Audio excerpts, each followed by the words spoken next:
doutor Carlos, deixa eu perguntar. É verdade que na mulher que já está ali na fase do climatério, da menopausa, existe um risco cardiovascular maior de ter infarto e de ter AVC? É verdade. Essa é uma grande verdade. A mulher ela tem um risco menor do que o homem durante toda a vida até chegar à menopausa. Depois que ela atinge a menopausa, a gente pode depois explicar bem os motivos, mas depois que ela atinge a menopausa, o risco pode dobrar até em relação ao homem. E por que exatamente isso acontece? O principal motivo é a perda do hormônio protetor da mulher, né, o estrogênio. Então, o estrogênio ele é muito protetor para os vasos. Ele tem um efeito de dilatar os vasos, ele diminui também a viscosidade do sangue, além de um monte de efeitos sobre o metabolismo, né, diabetes, colesterol. E quando a mulher vai perdendo esse hormônio, ela vai perdendo esse fator protetor. E o risco dobra em relação ao homem. É um momento de muito alerta para a mulher na menopausa. E se a gente comparar, então, homens e mulheres até 40, 50 anos, o homem tem um risco maior de ter infarto, de ter AVC, de ter doenças cardiovasculares, cerebrovasculares. Exato. Isso.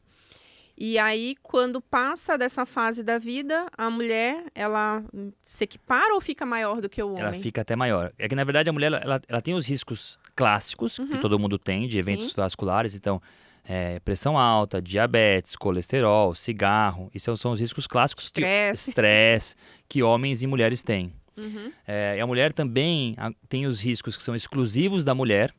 Então, doença hipertensiva da gravidez, diabetes da gravidez, síndrome do ovário policístico, menopausa. Esses são os riscos exclusivos. E ainda, agora a gente chega para os riscos emergentes da mulher, né? Que é a mulher inserida no mercado de trabalho, dona de casa, cuida dos filhos, papel importante no faturamento da família. Sim. Então a mulher ela já tinha os riscos clássicos e aí os exclusivos, e agora com os emergentes sobe muito o fator de risco para a mulher depois da menopausa com a perda do estrogênio. E aí eu até acredito que o público principal nosso aqui do podcast são justamente mulheres nessa faixa etária, né? Eu falo com mulheres que já estão na fase da menopausa, do climatério. É uma faixa muito longa na vida da mulher, em que ela lida com muitas dificuldades e muitas mudanças. Com essa perda aí do estrógeno, além do aumento do risco cardiovascular, que muitas vezes para ela é silencioso, ela consegue enxergar que ela está ganhando mais peso, que ela está ganhando gordura abdominal, que ela está perdendo o formato, que era aquele formato de violão, cintura mais fina, quadril mais largo, para uma cintura mais larga, mais em forma de uma maçã, aumentando pochete. Isso ela consegue ver muito claramente. Dificuldades de dormir, calorão, ansiedade, mudança de humor. Mas não é tão claro para a mulher esse risco cardiológico, que muitas vezes ele está ali escondidinho. Quando ela percebe, é que já veio um infarto, já veio um AVC, já veio uma trombose, já veio uma doença mais grave. Mas, ao mesmo tempo, quando eu me ponho no lugar dessa mulher, que na verdade eu estou, porque eu tenho 43 anos, eu estou no climatério, de fato. Estamos. Já entra num desespero, assim, tudo fica pior na vida da mulher nessa fase e não tem solução. O que eu vou fazer? Se naturalmente meu risco cardiovascular aumenta, não tem solução? Eu tô fadada a ter um infarto? Conta pra gente, o que essa mulher tem que fazer? Só pra gente não falar só do desespero, né? Vamos acalmar os corações, né? Isso, literalmente. Vamos acalmar esses corações. Na verdade, assim, você tocou num ponto muito importante, né? De lembrar que a menopausa, que a gente chama tudo de menopausa, né? Mas o climatério começa um pouco antes, né? E é nesse momento que antecede uma janela de oportunidade grande de você intervir para ajudar a mulher nos riscos cardiovasculares. A gente tem que focar nas coisas que a gente tem controle. Não adianta a gente focar. A perda hormonal vai acontecer, é uma bênção você envelhecer, entrar na menopausa e está tudo certo com isso. Genética também não está sob nosso controle, né? O envelhecimento em si. Mas tem muitas coisas que estão sob nosso controle e que são muito eficazes para o controle do risco cardiovascular. Como você bem disse, é traiçoeiro, porque muitos dos nossos fatores de risco são silenciosos, né? Pressão alta, colesterol, você não percebe. A queda do estrogênio você ainda pode perceber com outros sintomas vasomotores, né? Mas o resto você não percebe.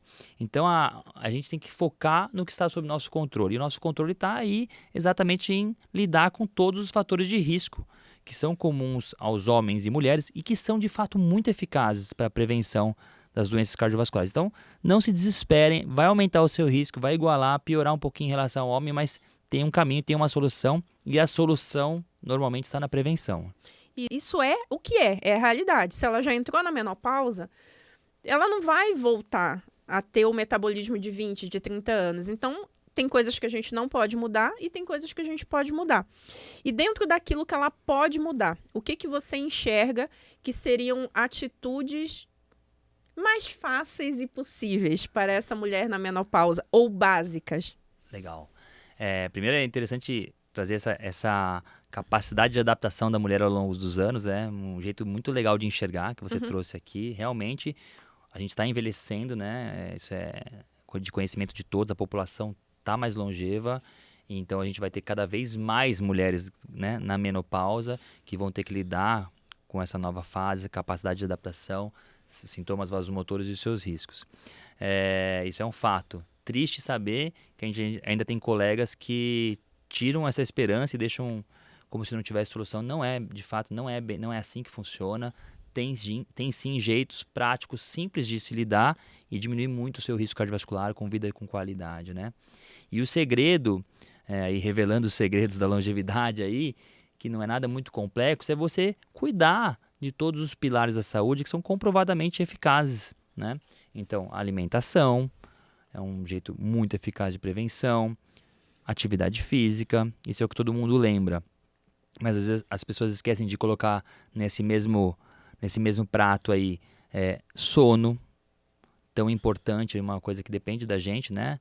E tão importante como o controle de fatores de risco que trabalha na longevidade, saúde mental, que é um problemaço que a gente vive de forma geral e muito frequente na mulher da menopausa.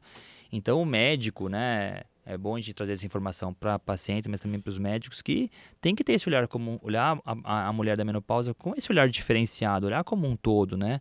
Não tirar as esperanças, porque não existe isso. É muito possível você viver muito bem, com qualidade, prevenindo os riscos cardiovasculares, fazendo uma medicina preventiva bem eficaz, né? Cuidando desses pilares todos aí de forma eficaz do seu jeito. É bem possível. Sim, e quando a gente fala, e todo mundo fala, mas tá bom, eu já sei que tem que cuidar da alimentação, que tem que fazer atividade física. Os outros, né, questão de sono, gerenciamento de estresse, ansiedade, tabagismo. Hoje diminuiu muito o tabagismo, graças a Deus, mas aumentou muito a poluição do ar, né? Também. Que é um contraponto ali com o tabagismo também de risco. Mas eu vejo muitas mulheres falando, homens e mulheres, vamos ser honestos, né? Não é só mulher, mas falar, Eu não tenho tempo, eu não tenho dinheiro, é muito caro alimentar saudável, é muito tempo para fazer comidas fitness e é caro e não sei o quê.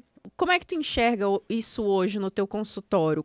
Alimentação é mais caro do que medicação? É mais caro do que tratar a doença? O mais caro é tratar a doença sempre, né? Prevenir é sempre mais simples, mais barato. Eu tenho uma visão bem clara sobre isso, porque quando você vai estudar as populações mais longevas do mundo, os velhinhos, como é que eles vivem mais e melhor, não tem lá nessas regiões os melhores remédios, os melhores médicos, os melhores hospitais, as melhores academias. Não estão lá. São pessoas que movem-se naturalmente, que cozinham, que andam a pé, que levam os filhos na escola, que convivem com a família. São pessoas que comem comida de verdade, né? Comidas de verdade. Não tem nada de grandes invenções, fitness, etc. É tudo coisa de verdade, esportes de verdade. Não fazem low carb, jejum Não tem o melhor hospital, não tem a cetogênica. dieta mais maluca, não tem o pudim de chia não é assim, né? E estão lá, vivem super bem, com qualidade, são as pessoas mais longevas do mundo. Tá na prática natural. É muito mais prático e barato você prevenir, muito mais eficaz prevenir doenças do que depois buscar tratá-las, né?